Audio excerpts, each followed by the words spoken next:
Olá, pessoal, boa noite. Estamos felizes de estar de volta aqui, né? Como sempre, quinzenalmente no Espírita Info, para mais uma discussão, mais uma conversa sobre um tema que a gente dispõe aí com um companheiro sempre convidado hoje, a Leidiane Salvador, nossa amiga, aí, vai falar um pouquinho sobre o tema da noite, que é lei de causa e efeito. Ela explica a violência de gênero. Bom, a Leidiane já vai trazer aí uma explanação inicial, uma provocação inicial para a gente, depois a gente abre aí para quem estiver aqui presente para uma conversa, perguntas, enfim, para participar da forma que achar que pode contribuir, que achar interessante. Para dar início, a gente vai primeiro pedir a Beth para fazer uma prece para a gente, e em seguida a gente já passa aí para você, Leidiane. Amigo Jesus, estamos de volta ao TED. E com a Leidiane outra vez.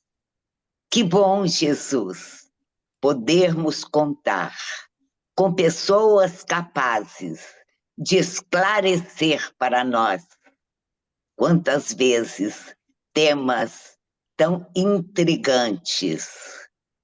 Obrigada, Senhor, pela oportunidade que estamos tendo. E pedimos, dá-nos forças para continuarmos a nossa caminhada, vencendo todos os percalços encontrados pelo caminho. Nos dê a sua bênção, Jesus.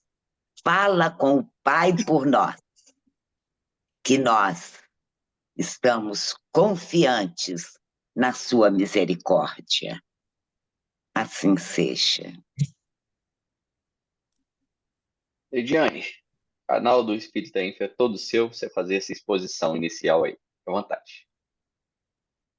Obrigada, Christian. Eli, mais uma vez, é um prazer estar aqui conversando com vocês.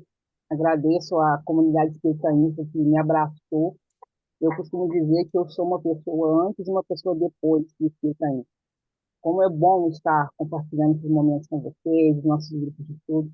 Aproveito esse espaço para convidar as pessoas para conhecer, né, o nosso canal no YouTube, participar dos nossos grupos. Bem, o tema que o Eli me propôs hoje, ele é um tema que me é muito caro, porque eu sou advogada especialista em violência de gênero. Então, esse é meu objeto diário de trabalho. Um objeto muito triste, com o qual é preciso lidar diariamente.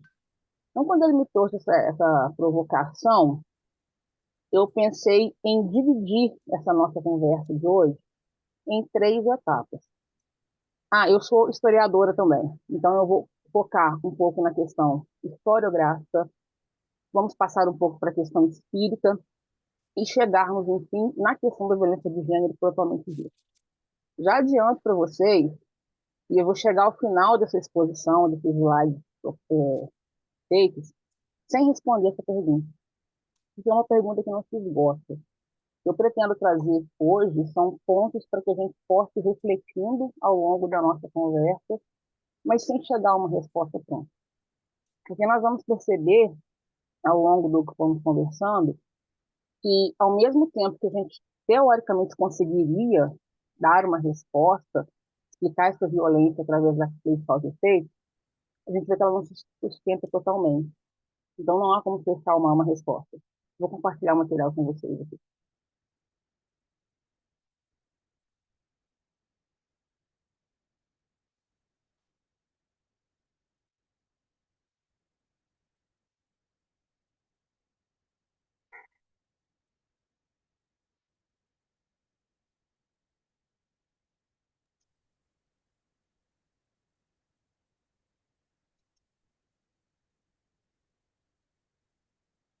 Então vamos lá.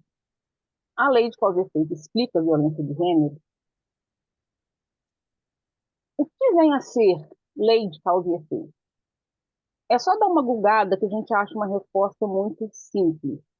De todas as que encontrei, eu achei que essa seria a mais adequada para nortear essa nossa conversa de hoje. Ela diz que é uma relação entre dois feitos consecutivos, em que o segundo é consequência do primeiro. Quando a gente passa para a análise histórica do que vem a ser essa lei de causa e efeito, por que eu fiz a questão de colocar esse tópico específico? Para a gente não achar que foi o Espiritismo quem criou essa lei de causa e efeito, que se surgiu dele. Na verdade, o primeiro registro que se tem da lei de causa e efeito, ela veio da civilização védica, na Índia, por volta de 1700 a.C., que chamava essa lei de causa e efeito de lei do karma. Em seguida, temos o Egito Antigo, por volta de 1330 a.C., com as leis herméticas. As leis herméticas, elas eram princípios estruturantes do universo. Eram 7 leis.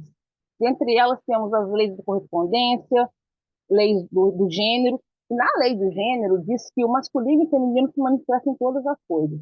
E a lei de causa e efeito seria uma dessas leis, a lei de número 6, que dizia: toda causa tem seu efeito, e todo efeito tem a sua causa. Seguindo a civilização hebreia, chamava a lei de semeadura, ou lei do plantio e da colheita. Ou seja, a gente pode trazer, inclusive, aquele ditado: não se pode semear limões e colher uvas. Vai-se colher necessariamente aquilo que foi plantado.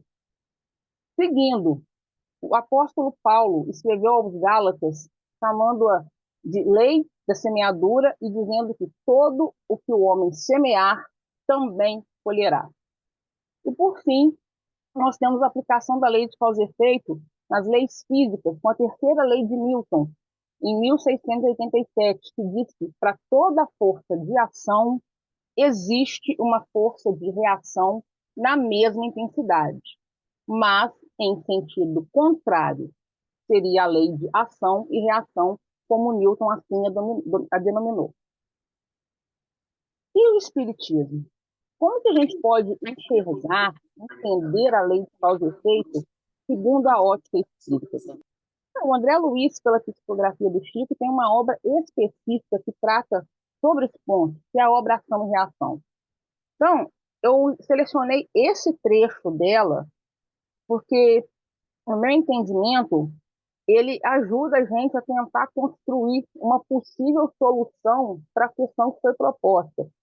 Ele diz: toda ação ou movimento deriva da causa ou impulsos anteriores. Para nós, expressará a conta de cada um, englobando os créditos e os débitos, que, em particular, nos digam respeito. Seria, portanto, uma conta do destino criada por nós mesmos. Passemos, então, para Kardec.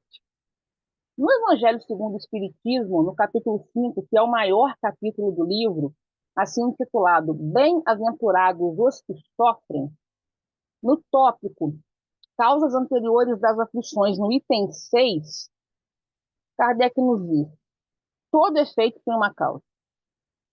Tais misérias são efeitos que hão de ter uma causa. E desde que se admita um Deus justo e soberanamente bom, como nós entendemos, essa causa também há de ser justa. Ora, ao efeito precedendo sempre a causa, se esta não se encontra na vida atual, há de ser anterior a essa vida. Isto é, há de estar numa existência precedente. E aí, me traz um ponto aqui para a gente pensar a respeito. Será que tudo que nos acontece hoje tem ligação direta com algo que fizemos em vidas passadas? Bom, interpretando diretamente esse trecho do Evangelho, a resposta seria sim. Mas vamos continuar a análise. Ainda na mesma obra.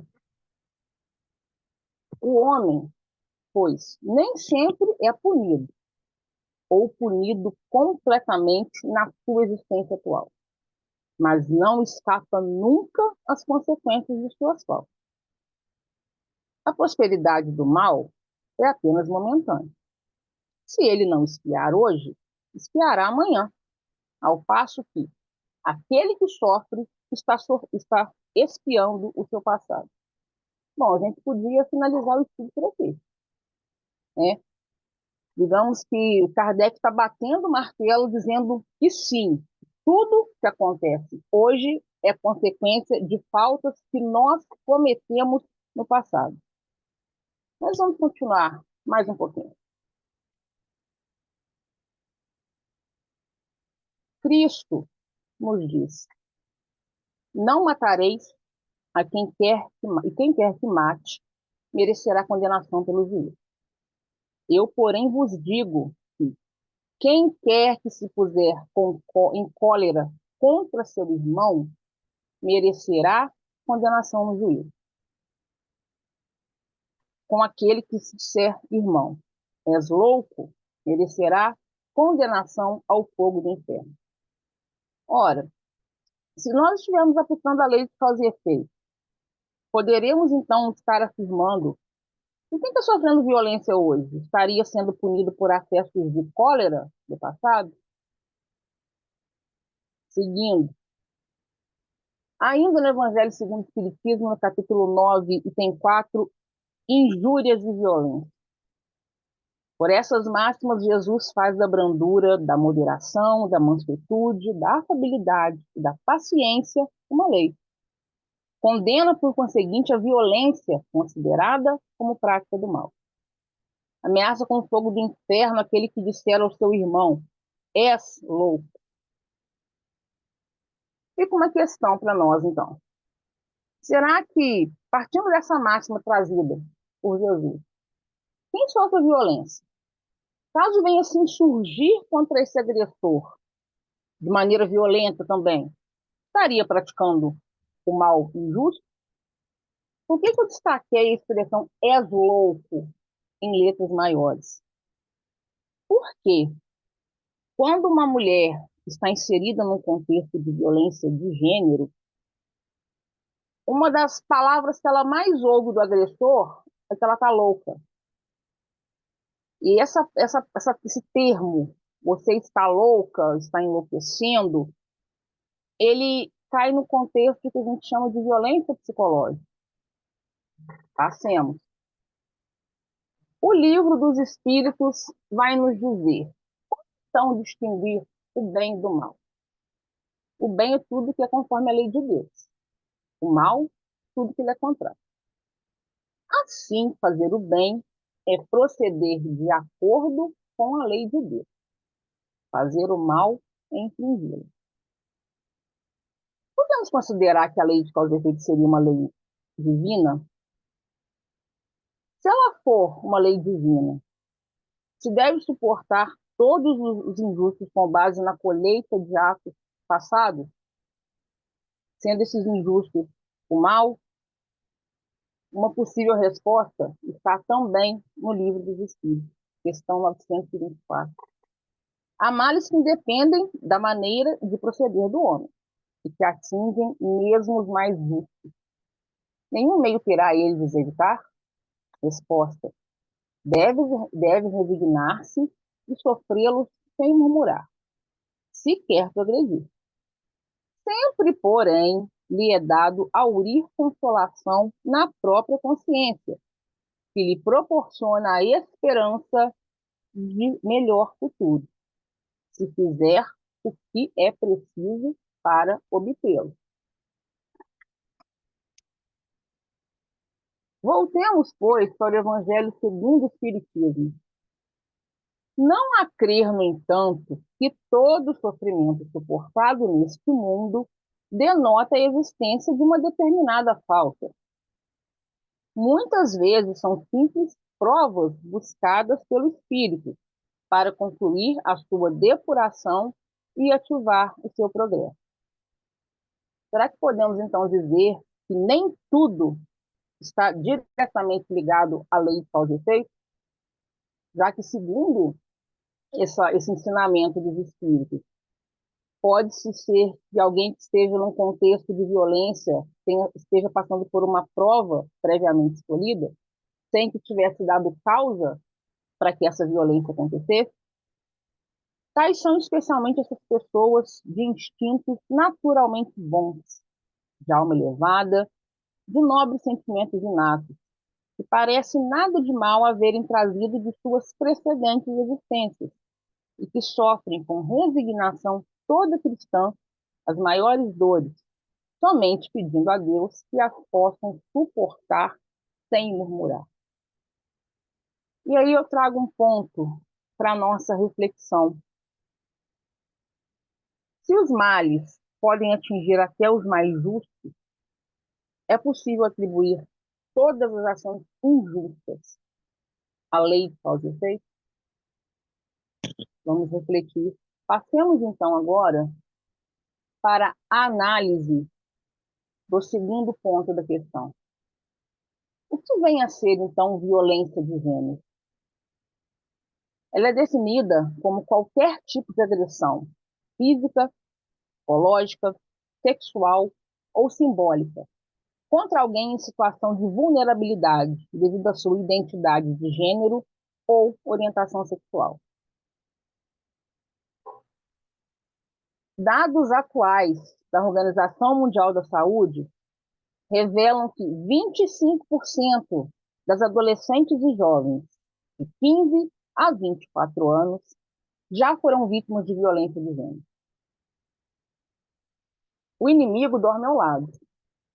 A violência por parceiro íntimo é a mais comum de violência contra a mulher.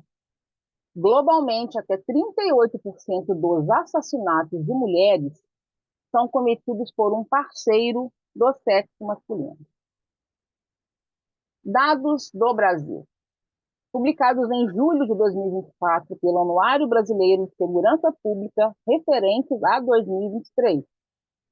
Foram 1.467 mulheres mortas por razões de gênero, feminicídio. Também foram verificados aumentos nas taxas de registro de agressões em contexto de violência doméstica, 9,8%, ameaças, 16,5%, perseguição, stalking, 34,5%, violência psicológica, 33,8% e estupro, 6,5%. Sempre que nós nos deparamos com uma mulher em situação de violência, né, a gente costuma enxergar esse ciclo da violência contra a mulher. Esse ciclo da violência ele foi um estudo feito por uma psicóloga que conseguiu, digamos que, mapear, enxergar as situações que acontecem dentro de um contexto de violência. Ela descreveu 3 fases. A primeira fase, o primeiro estágio, ela chamou de fase de tensão, que é onde acontecem as humilhações, as ofensas, as provocações. Dentro desse estágio de tensão, a gente verifica a prevalência da violência psicológica, da violência moral, às vezes a violência patrimonial também. O segundo estágio, que ela chama de estágio de explosão, é onde acontece sexo forçado, tapas, socos, enfim, é onde acontece a violência sexual e a violência física. E uma terceira fase, que é chamada de fase de lua de mel, que vem a ser as juras de amor, os pedidos de desculpa, as promessas presentes de que nada daquilo irá acontecer novamente. E por que ela chama de ciclo? Porque isso se repete, vai se repetindo indefinidamente. E o ápice dessa violência é o crime de feminicídio.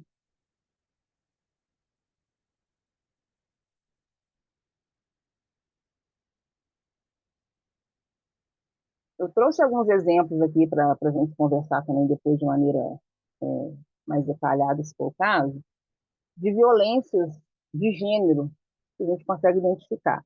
Nós temos a violência doméstica e familiar, que é amparada pela Lei Maria da Penha, que completou 18 anos de existência em agosto, um grande avanço na luta pelos direitos das mulheres no Brasil, pela violência de gênero. É considerada uma das melhores leis do mundo no caráter protetivo com relação a essa situação, mas enfrenta muitos desafios para que seja colocado em prática de fato. O principal desafio dele, do meu ponto de vista, é a ausência de políticas públicas para implementar o que essa lei traz e a própria conscientização com relação à existência dela.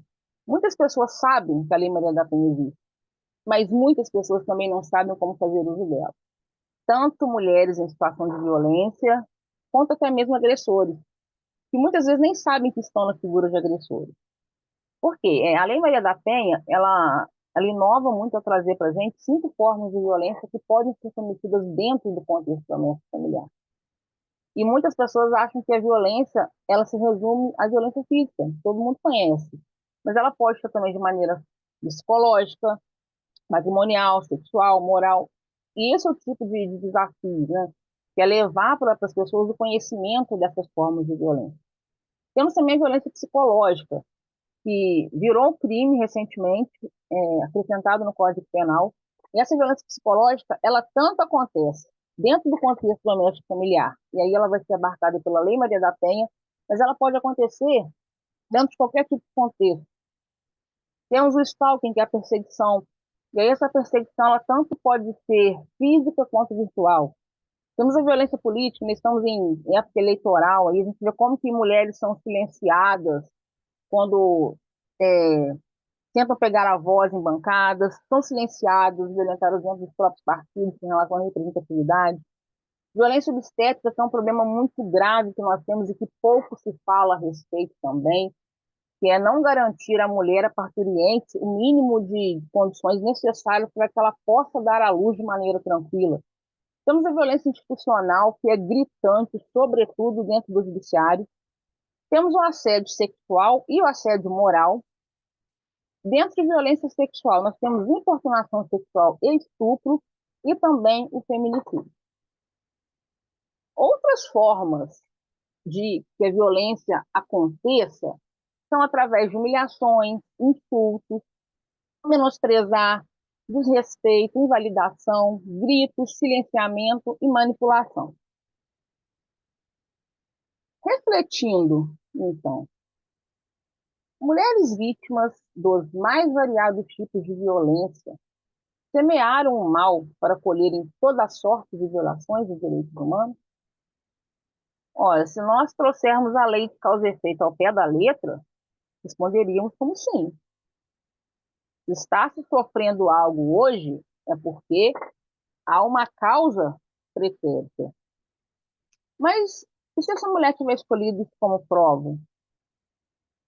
Como nós vimos nos ensinamentos trazidos pelos Espíritos. Podemos concluir, então, a lei de causa e efeito pode ser considerada como aquela que rege indiscriminadamente toda e qualquer relação humana? Finalizando, podemos enxergar, então, um conflito entre a lei do amor e a lei de causa e efeito? Ora, nós aprendemos que Deus é soberanamente justo e bom. Cristo veio à Terra pregar o amor, se insurgir contra a violência.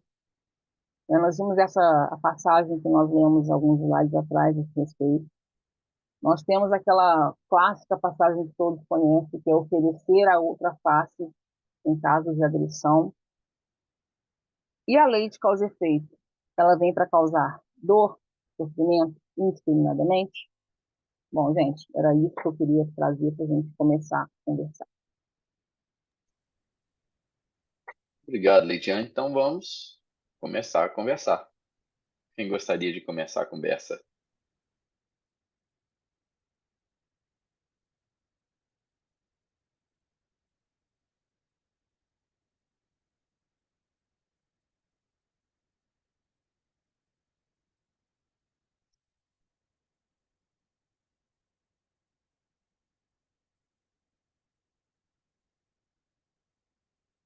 Chegou algo no chat aqui,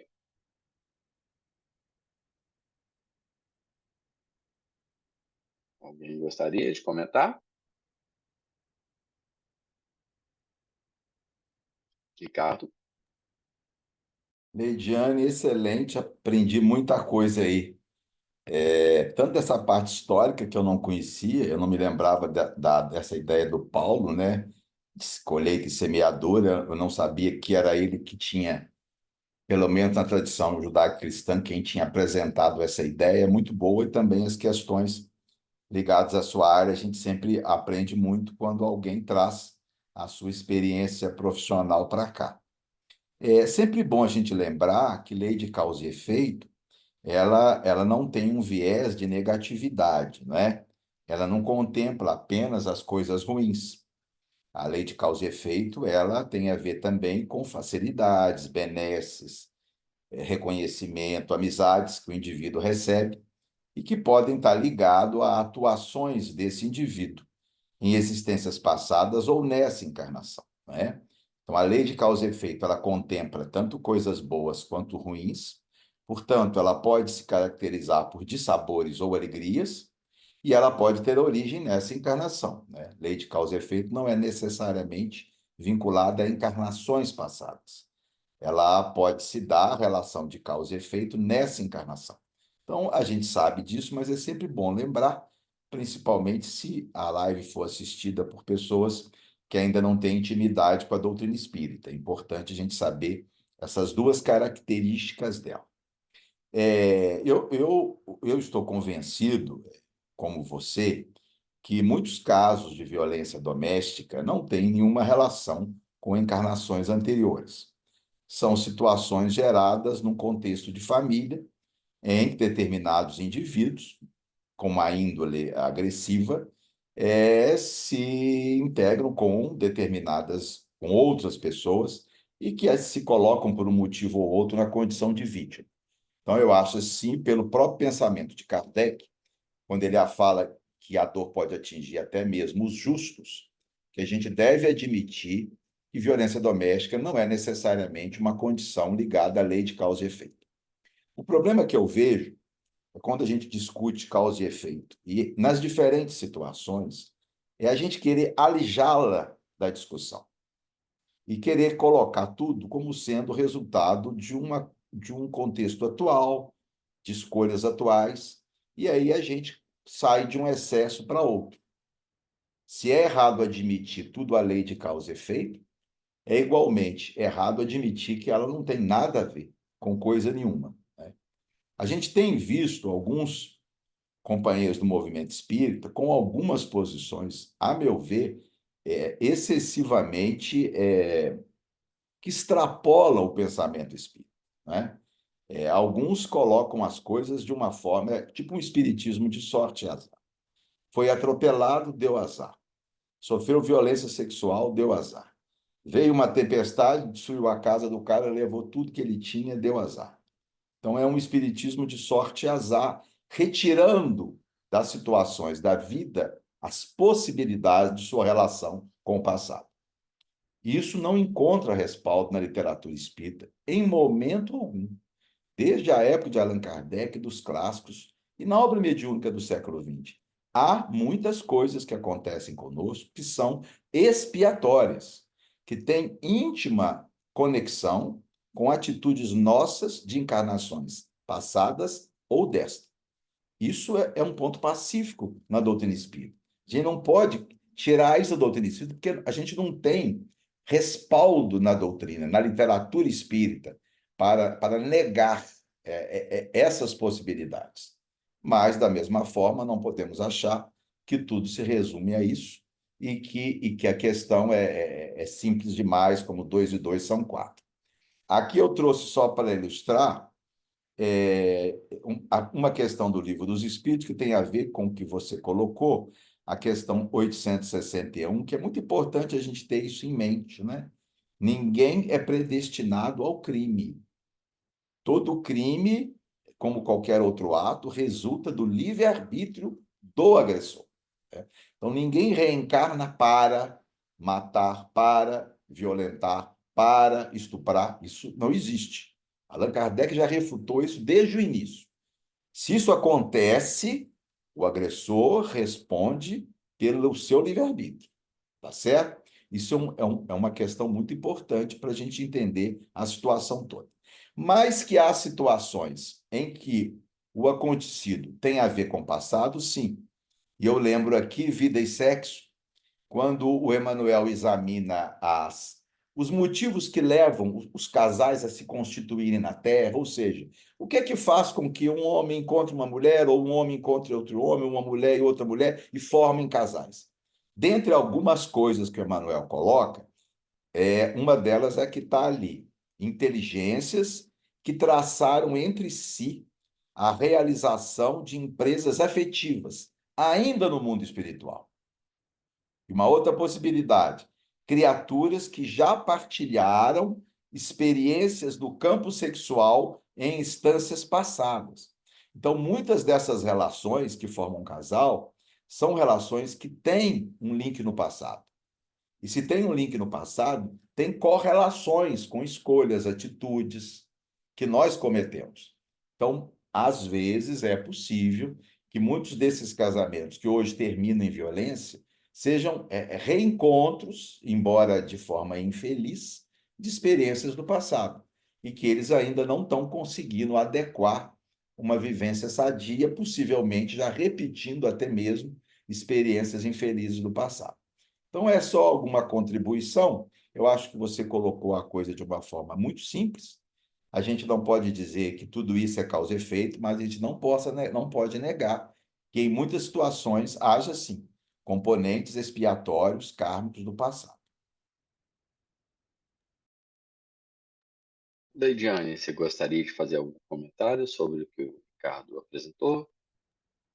Concordo integralmente. Não tem como a gente fechar a questão. Não é 8 ou 80, né?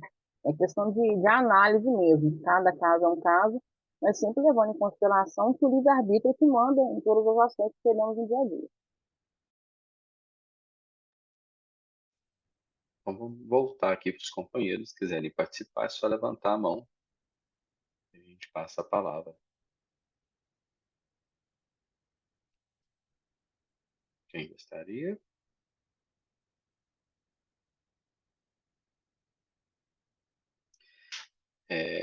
Então, enquanto o pessoal se anima aí, já que você tocou no livre-arbítrio, né? Eu gosto sempre de fazer essa ideia que o livre-arbítrio nosso nem sempre é tão livre assim, né? Porque nós somos pesadamente influenciados. É claro que não justifica se eu dissesse aqui que nós não temos escolha. No fim, nós temos sempre escolha, né? Mas certas condições em que nós vivemos, certas condições onde nós renascemos, certas famílias, certos quadros sociais que nos apresentam são tão pesadamente influenciadores que muitas vezes a gente se vê com muita e muita dificuldade de fazer escolhas, né?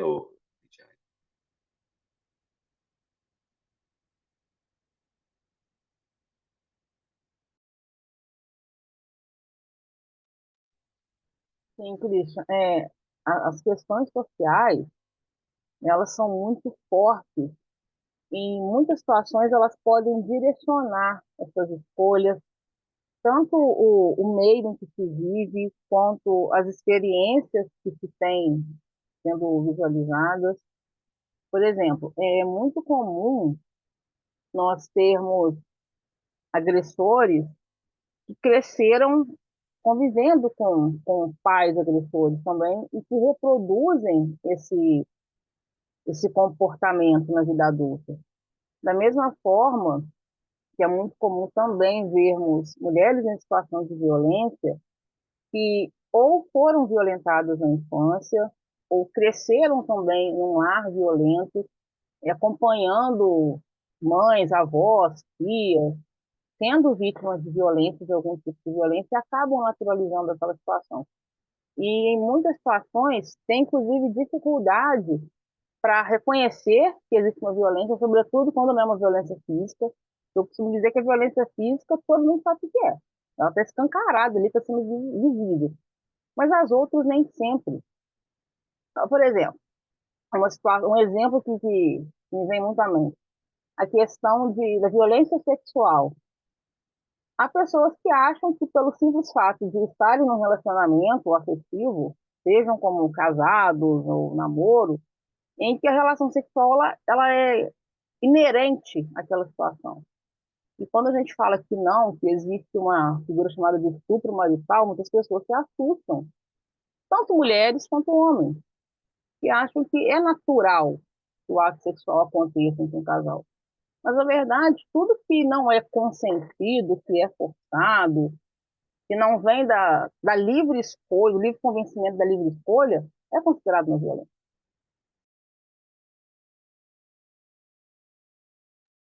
Eli,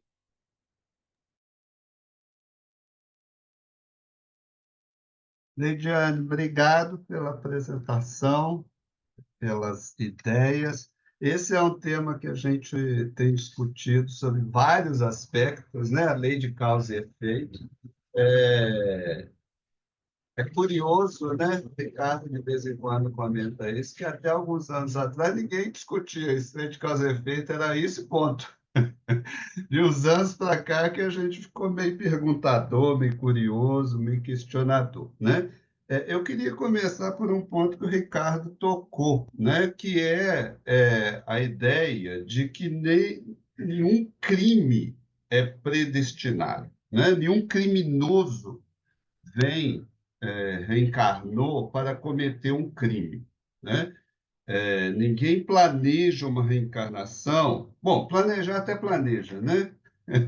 Mas do ponto de vista assim, é, eu estou reencarnando para cometer esse crime, porque o indivíduo muitas vezes não tem controle sobre esse processo reencarnatório, né? Se a gente entende essa ideia de que o crime não é parte do planejamento daquele espírito, a gente precisa colocar o outro lado da moeda. Sofrer o crime também não necessariamente faz parte do planejamento. Se o crime não é planejado, criminoso, não é um plano reencarnatório, não faz sentido a gente achar que um crime é parte do planejamento reencarnatório de quem o sofre. Como que ele vai ser parte do planejamento reencarnatório de quem sofre se ele não é parte do planejamento de quem comete, né? Então, eu acho que, na realidade, quando a gente fala da lei de causa e efeito, em quase todos os estudos espíritas, textos, a literatura, a pessoal devia mudar a lei para a lei do efeito, porque eles esquecem a causa. Esquece a causa. Toda discussão gira em torno dos efeitos. E esquecem que a lei de causa e efeito representa causas que estão começando agora, que estão acontecendo agora. Ah, é um efeito de um crime cometido na outra encarnação. Mas e esse crime cometido na outra encarnação? É feito de outro crime, que é feito de outro crime, que é feito de outro crime. Então, na realidade, a lei de causa e efeito, ela é uma questão dinâmica que envolve causas que estão surgindo agora. Alguém cometer um crime de violência de gênero não necessariamente significa que tem relação alguma com o passado. Significa que aquele espírito, naquela condição de violência, né, de uma certa inferioridade, se a gente fosse usar o termo espírita, uma inferioridade moral, né, ou uma limitação moral, ainda é dotado dessa violência, desse egoísmo, desse sentido de poder, de achar que pode se impor sobre outra pessoa. Então, é um ato, é uma causa que está acontecendo agora que vai gerar os seus efeitos no futuro. Mas por que então que a gente, né, principalmente, embora o Ricardo já tenha ressaltado isso, eu queria ressaltar de novo, porque lei de causa e efeito não é só para coisa ruim, mas 98% dos estudos que a gente vê de causa e efeito é sobre as coisas ruins, como se os efeitos fossem apenas as coisas ruins. Mas por que que é assim? Eu penso que é assim porque a lei de causa e efeito é um mecanismo que foi usado, e a gente viu aí pelo seu histórico, não é de agora, né, de milênios, que é um mecanismo para explicar a dor no mundo. A dor no mundo é um problema, né? Para os crentes em um Deus justo, a dor sempre foi um problema. Por que que existe a dor? Da onde vem a dor? Por que que o ser humano encarnado sofre? Sempre foi uma questão filosófica, e uma das respostas milenares que é dada a isso é a lei de causa e efeito. Só que, quando você associa essa lei de causa e efeito a uma questão religiosa, que é a crença num Deus justo, soberanamente justo e bom, a gente acaba projetando para essa entidade divina uma noção de justiça que é humana, que é humana. Essa justiça divina, se a gente também pesquisar historicamente, a gente vai ver que a noção do que é um Deus justo também mudou ao longo dos milênios. Também mudou de civilização para civilização. No meio espírita é comum, por exemplo, afirmar que a primeira revelação, ou os 10 mandamentos, é a expressão da lei de justiça. Alguns já devem ter ouvido falar isso, já deve até ter dado aula disso, né? Primeira revelação é a lei de justiça. Nos 10 mandamentos, a mulher é tratada como propriedade. E estava muito justo, porque era assim que a sociedade via, aquela sociedade específica via, e fazia parte da justiça. Então, uma violência ou um ato violento, né, contra a mulher era entendido como um ato de um proprietário com sua propriedade, apoiado por uma noção de justiça divina. Apoiado por uma noção de justiça divina.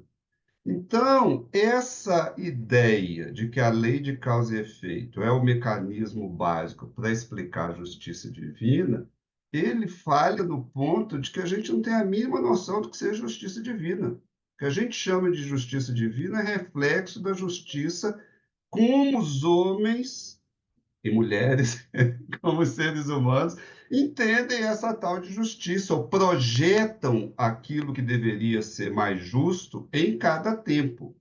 Hoje, depois da mensagem de Jesus, a gente tem uma projeção do que deveria ser uma justiça divina. É importante a gente lembrar que essa projeção é diferente de 2000 anos atrás. Porque o que se projetava como justiça divina 2000 anos atrás era muito diferente. A partir da mensagem de Jesus, para quem, como nós, estamos inseridos na tradição cristã, a partir da mensagem de Jesus, a ideia de justiça divina mudou muito. E, consequentemente, a ideia de lei de causa e efeito também precisa ser mudada, em especial pelos estudantes espíritas, que usam a lei de causa e efeito baseado na lei mosaica e não na lei de Jesus, que Jesus apresentou, na versão que Jesus apresentou, né? Esse entendimento, e olha que não é nem espírita, não é nem questão de dizer o espiritismo quer apresentar uma ideia nova. Não, essa ideia já foi apresentada por Jesus. Eu acho que a lei de causa e efeito pode ser entendida como uma lei natural, e é uma lei natural, quando nós percebemos, e uma das questões que você colocou, quando nós percebemos sofrimentos que estão fora do controle, fora da alçada daquele que está sofrendo. Esses mecanismos que estão fora da alçada daquele que está sofrendo, a gente pode imaginar que tem alguns deles, Ricardo já ressaltou isso, né? Nem todos, mas alguns deles têm relação com o passado, têm relação com uma certa planejamento para essa reencarnação. Mas sofrimentos que a gente sofre porque outra pessoa está provocando esse sofrimento, a gente precisa avaliar mais profundamente. Precisa avaliar mais profundamente, porque é uma ação do livre-arbítrio do outro. Do outro. Ah, mas eu tenho uma, como se dizia, não sei se diz hoje ainda, antigamente dizia, eu tenho culpa no cartório. Será? Culpa no cartório, todo mundo que está encarnado tem, né? Não dá para a gente dizer assim, nós somos totalmente inocentes, o que a gente está fazendo aqui? Todo mundo tem. Mas será que a gente realmente está entre aspas, merecedor de sofrer essa violência pela inferioridade do outro? Será que não existem mecanismos que estão estruturando essa sociedade e esses relacionamentos que estão provocando esse tipo de situação, que estão induzindo muitas vezes esse tipo de situação? A violência, e aí falando da violência nas suas mais variadas formas, é uma condição, e isso o Espiritismo deixa muito claro para a gente, é uma das condições da inferioridade dos espíritos que estão nesse planeta. Está inerente a essa inferioridade. Se a gente tira a noção espiritual, tira a noção de evolução moral, tira a noção de progresso espiritual, fica muito difícil explicar. Por isso que as correntes materialistas têm muita dificuldade de explicar isso, né? É uma condição inerente ao estado da maioria, ainda é a maioria, dos espíritos que estão no planeta. Então, não necessariamente tem a ver com o passado, tem a ver com o presente, tem a ver com a situação como ela existe hoje, né? A gente hoje está discutindo isso por causa das mudanças sociais, né? Os relacionamentos hoje, vamos chamar de casamento, né? Nas suas mais variadas formas, mas esses relacionamentos afetivos, a estrutura desses relacionamentos mudou por causa das mudanças sociais.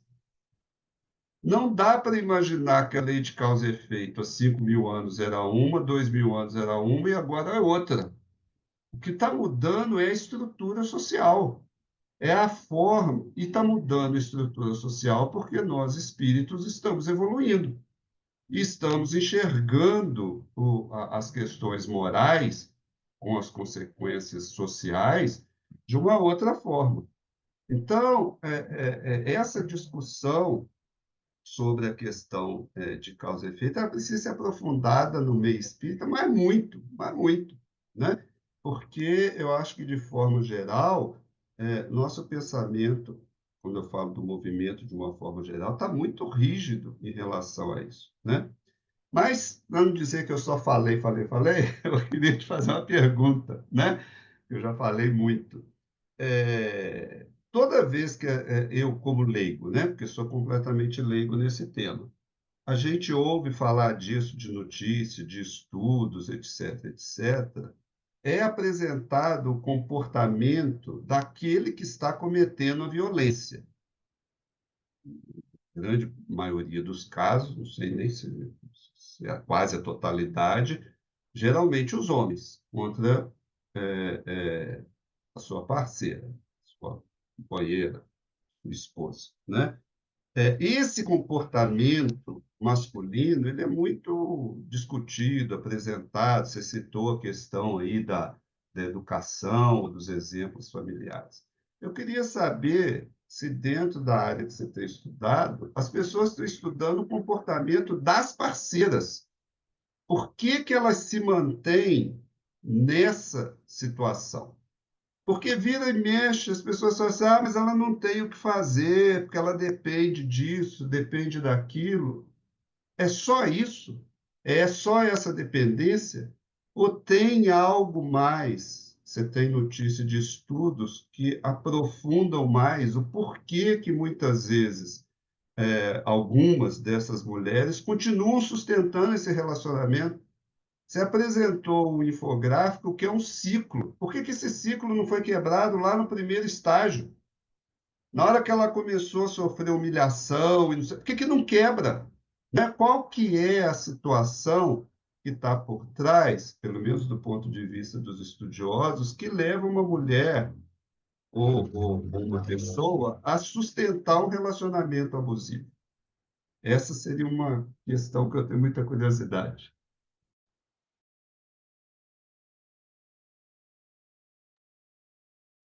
Quer falar, Lidiane? Ou já passamos por Ricardo? Não pode... Não, deixa eu falar. O Eli falou algumas coisas aqui que eu gostaria de comentar. Primeiro ponto que eu achei interessante, Eli, você disse que não se discutia lei de causa e efeito no movimento espírita. também não se discutia violência contra a mulher, porque na sociedade brasileira ela é considerada como algo cultural.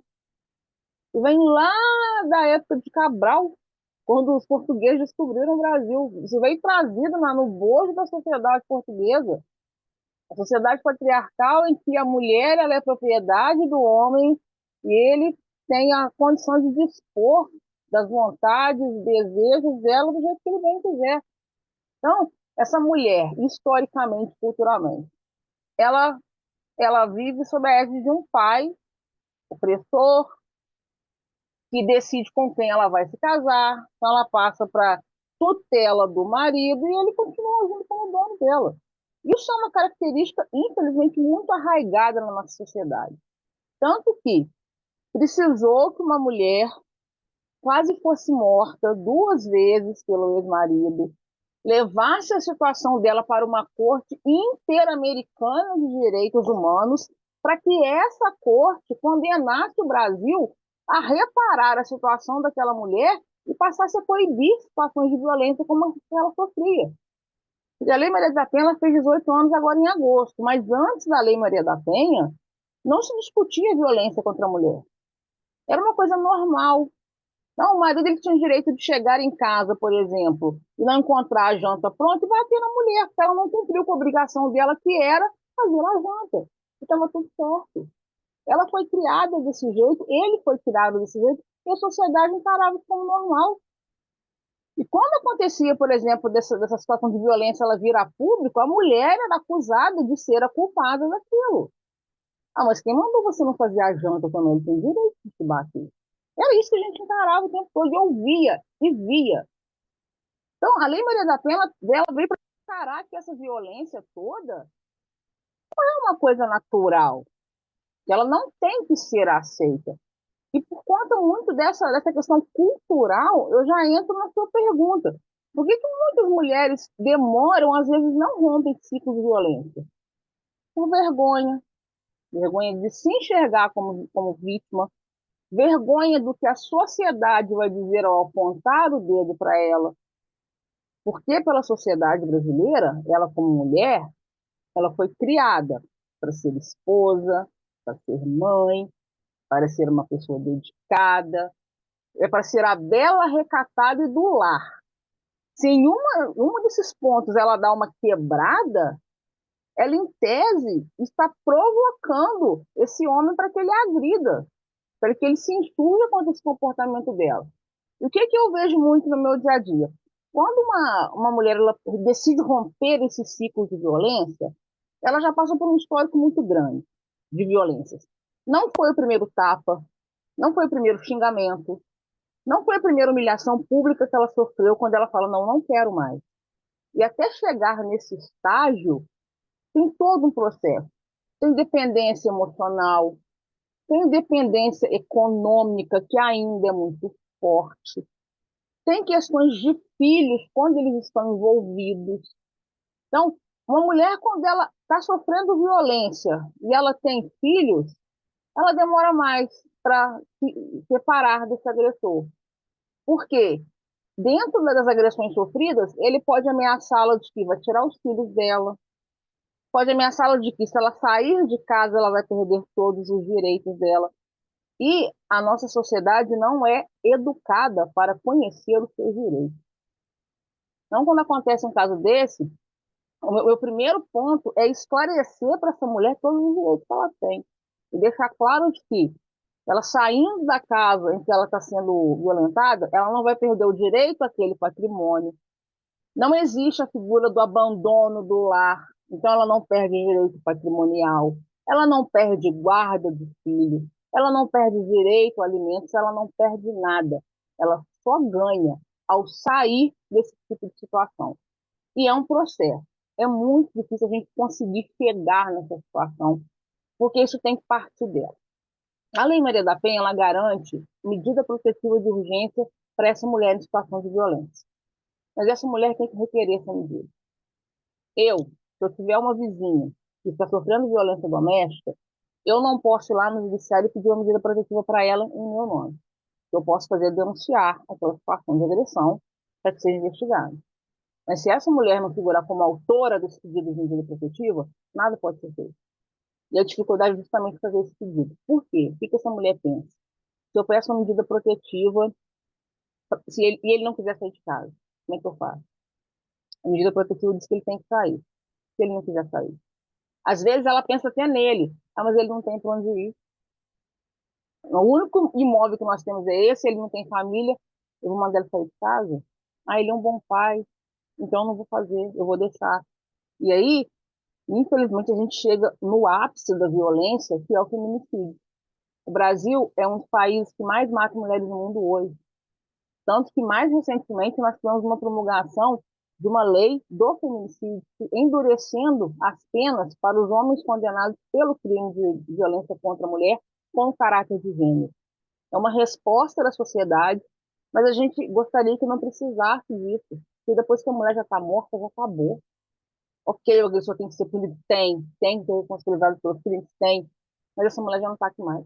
Nós temos que fazer com ela, com a família que perdeu um ente querido, com um filho que ficou órfão de uma mãe. Então, a dificuldade toda é essa mulher ter coragem de romper esse ciclo. Não é que ela gosta de estar nessa situação, mas muitas vezes ela não tem o amparo, não tem o apoio e não sabe como fazer para romper essa situação. Considerar também, né, Leidiane, que boa parte de abusos que acontecem contra a mulher são contra jovens, que muitas vezes elas não têm condição ainda de se orientar, né, e às vezes ficam com medo de pedir ajuda porque ou pedem ajuda e a mãe acaba ou alguma pessoa próxima acaba fazendo com que ela deixe de lado a ideia de uma denúncia, né? Meninos muito jovens ainda, né? Vou passar para o Ricardo aqui, mas o João ele deve estar com alguma dificuldade, algum impedimento lá para abrir o áudio e tal. Ele pediu também que eu fizesse uma pergunta, ele colocou aqui no chat para você. Eu passo para o Ricardo em seguida eu faço a pergunta em nome do João, tá? Um comentário a respeito do que o Eli falou e depois uma pergunta também para a Leidiane. A respeito da lei de causa e efeito, eu não tenho dúvida de que tem muito mais coisa boa do que ruim, mas muito mais. Que cada um de nós examine a nossa vida e vamos analisar quantas coisas boas chegaram, estão incorporadas em nós e quantas coisas ruins que a gente pode considerar expiatória. Eu não consigo, na minha vida, com 66 anos, identificar nada expiatório.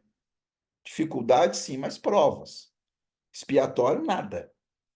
Quanta coisa boa eu recebi, quantas facilidades, quantas amizades, quantos amores, quantas gratificações. Isso é lei de causa e efeito. Então, a lei de causa e efeito, ela está muito mais ligada às coisas boas do que às ruins. Por que que a gente só estuda as coisas ruins? É o que os psicólogos chamam de viés de negatividade. Nós, seres humanos, somos muito mais focados no lado ruim das coisas. E sobre isso, tem um textozinho que eu trouxe aqui, eu quero compartilhar, de um livro que eu li recentemente. O autor é um historiador holandês chamado Rutger Bregman. Olha o que ele fala sobre isso. Por que somos tão suscetíveis a notícias sobre desgraças e tristezas? Uma explicação está no que os psicólogos chamam de viés de negatividade. Estamos mais sintonizados com o ruim que com o bom.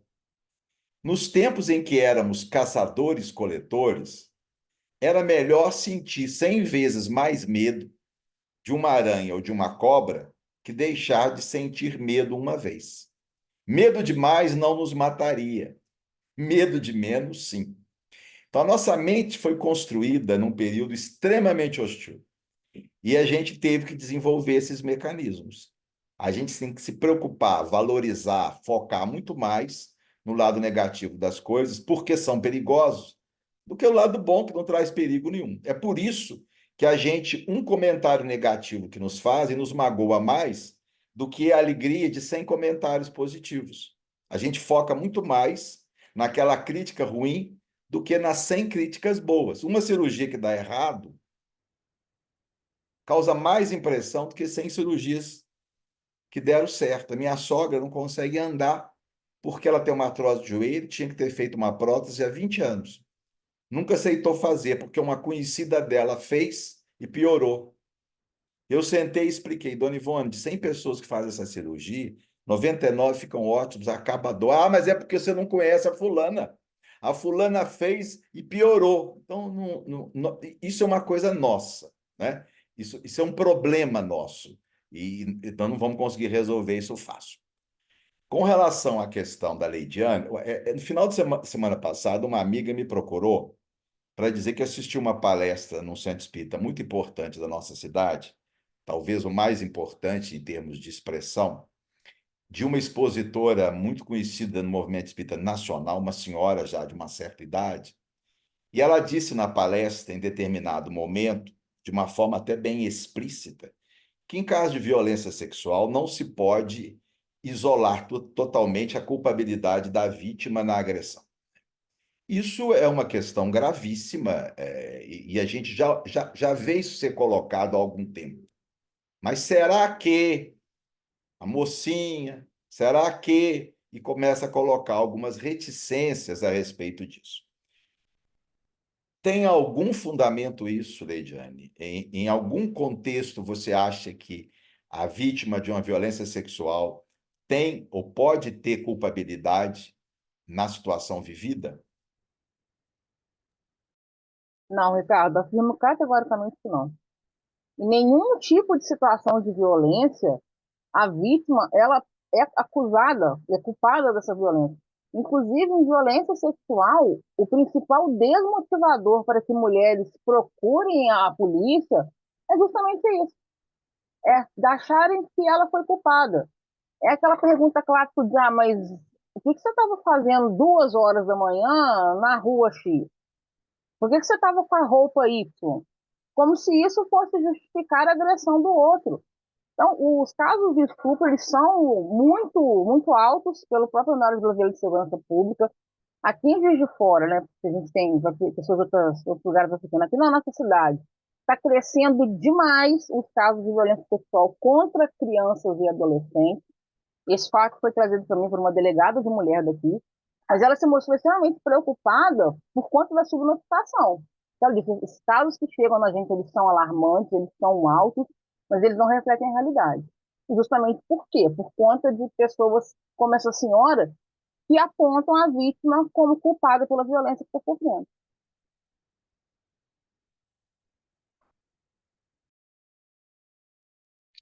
Eu posso fazer a pergunta que o João até se relaciona um pouco com isso, né? O que o João pergunta aqui para você, Lediane, é se você acredita que nenhuma violência de gênero ela se deriva de um planejamento reencarnatório, ou se você acha que sim, que existe algum tipo de violência de gênero que possa ser fruto, que possa se originar de um planejamento reencarnatório.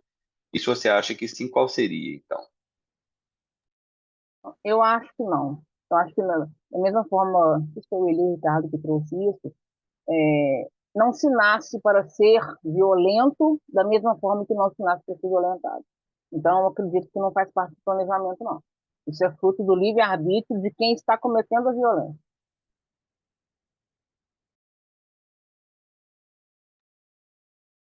Aí, pessoal, estamos abertos aí mais participações. Alguém gostaria de fazer uma pergunta, uma colocação?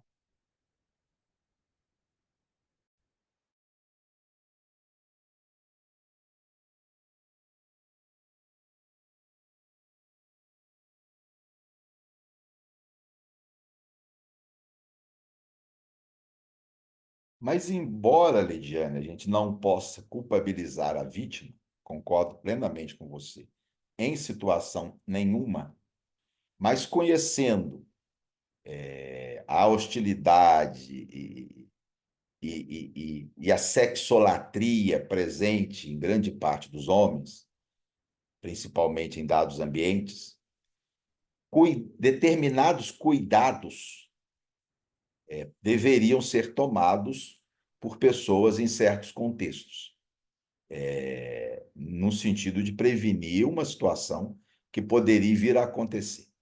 Eu me lembro de um fato que me foi narrado por um colega da faculdade, já desencarnado. E ele é um cara liberal, 4 filhos, sempre se deu muito bem com os filhos. É um cara ultraliberal, até mais do que eu.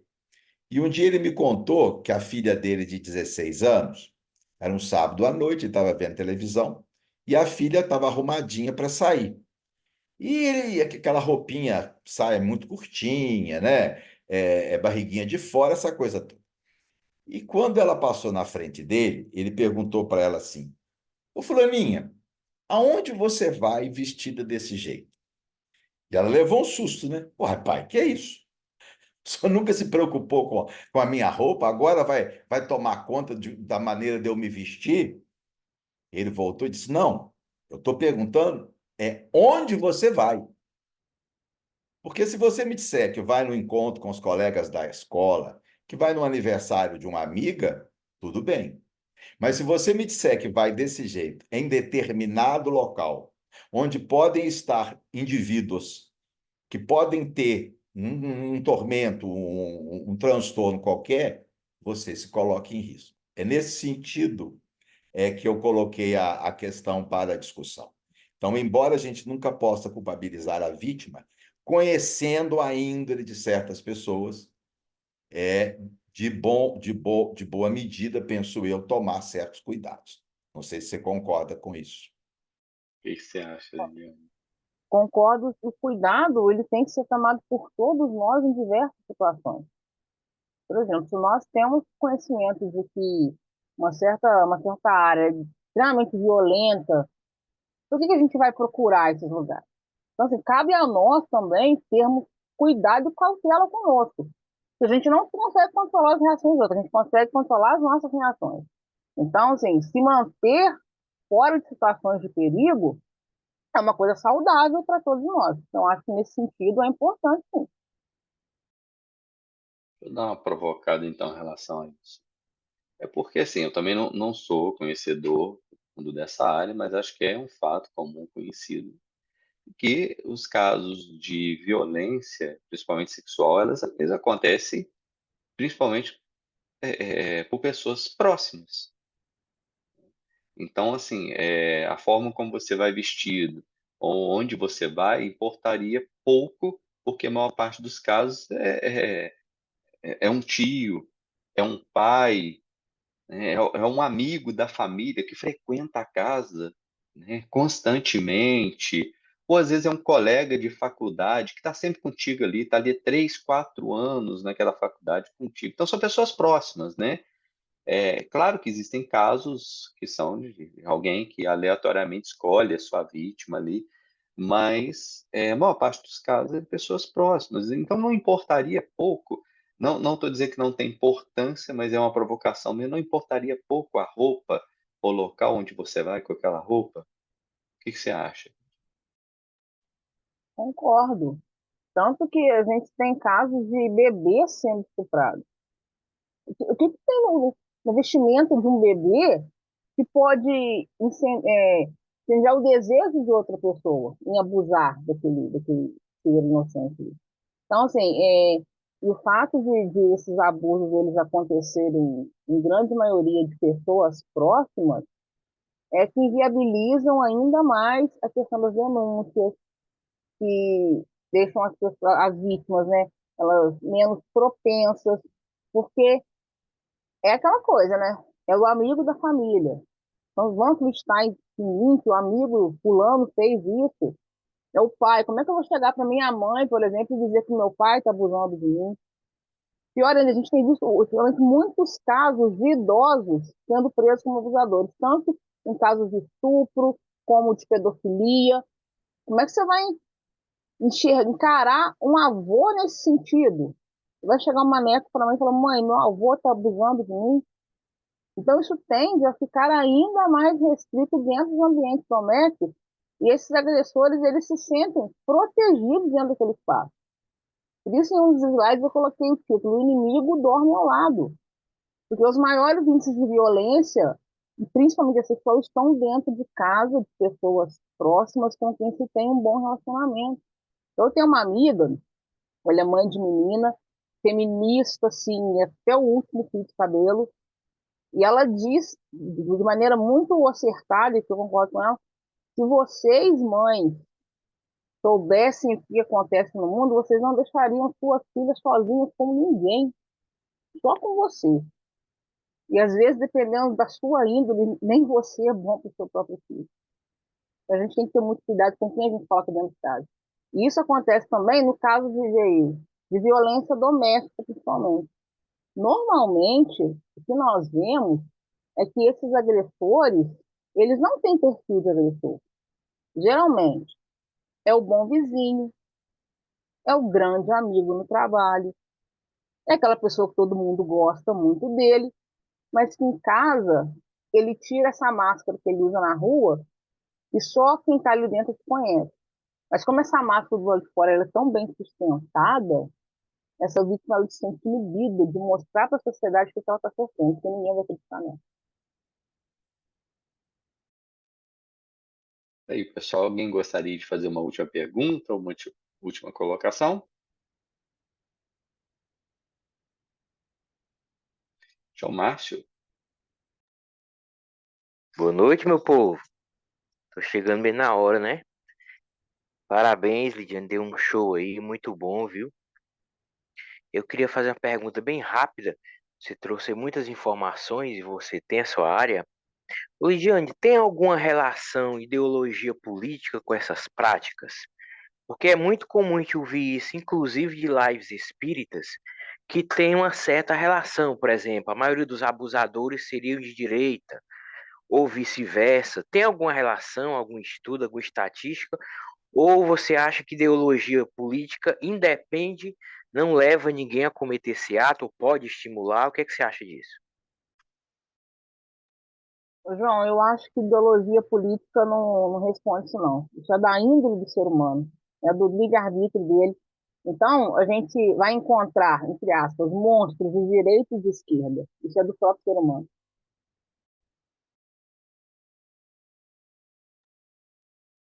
Nós encontramos religiosos que fazem escolha por uma religião que são abusadores, né?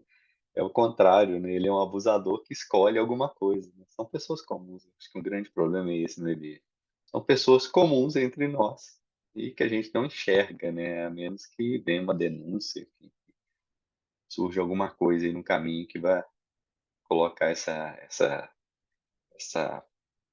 face, essa máscara desse sujeito à luz, né? Gostaria de algumas palavras finais? Só mais uma vez agradecer ao convite, estou sempre à disposição, espero ter conseguido contribuir um pouco. E vou pegar um caminho que o Ricardo trouxe, que é buscar as coisas positivas da lei de causa e efeito.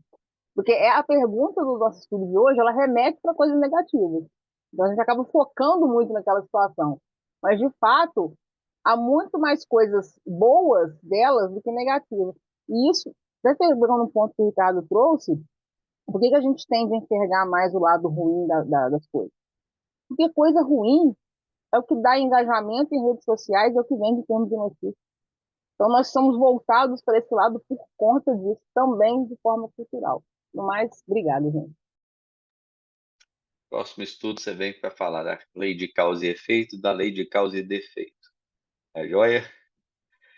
E aí, gente, próximo estudo nosso, dia 8, daqui a 15 dias, dia 8 de novembro, nesse mesmo horário, às 8, né? Como a Lidiane falou lá no comecinho da live, a gente está lá, nosso canal do YouTube, se quiser assistir o vídeo depois, compartilhar com alguém, dá um joinha pra gente, tá lá e também no site aí do Espírita Info, tá? E, Leidiane, muito obrigado mais uma vez.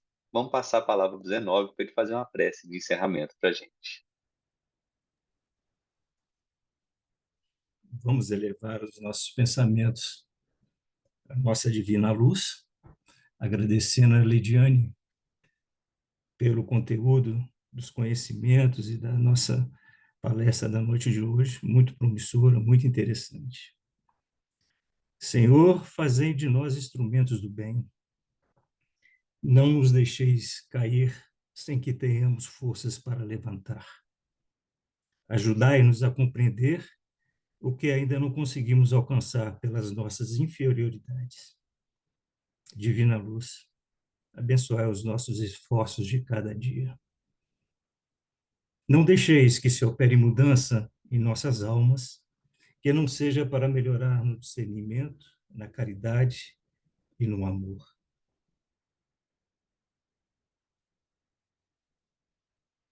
Divina luz, abençoai a todos os esforços nossos, para o nosso bem, para a nossa mudança, para a eliminação de nossas sombras. Não que nós possamos eliminá-la, mas que possamos aumentar a nossa luz, se é que possuímos. Protegei a nossa língua, para que onde nós possamos andar, que os nossos passos sejam guiados pelos vossos anjos, e que de nossa boca irradie a luz, dissipando as trevas dos caminhos das criaturas que se aproximarem de nós, sentindo a sua paz, a sua proteção e a nossa vontade de melhorar. Se soubéssemos cumprir as suas palavras, homens, sede brandos e pacíficos, nada disso estaria em pauta. Nossa vida seria bem melhor. Lembrando de Paulo que tudo que o homem semear, também colherá, possa ser o lema até o nosso próximo encontro, para a nossa melhoria e o nosso progresso espiritual. Fique conosco, Jesus. Que essa paz que agora nos abraça todos os corações permaneça conosco até o nosso próximo encontro, se assim o permitir. Divina luz, abençoai a todos. Que a sua paz permaneça hoje e sempre. E que assim seja. Que assim seja. Boa noite, meus amigos. Forte Aí, abraço. pessoal. Oi, gente. Até Tchau, mais. Até a Abraço. pessoal. próxima.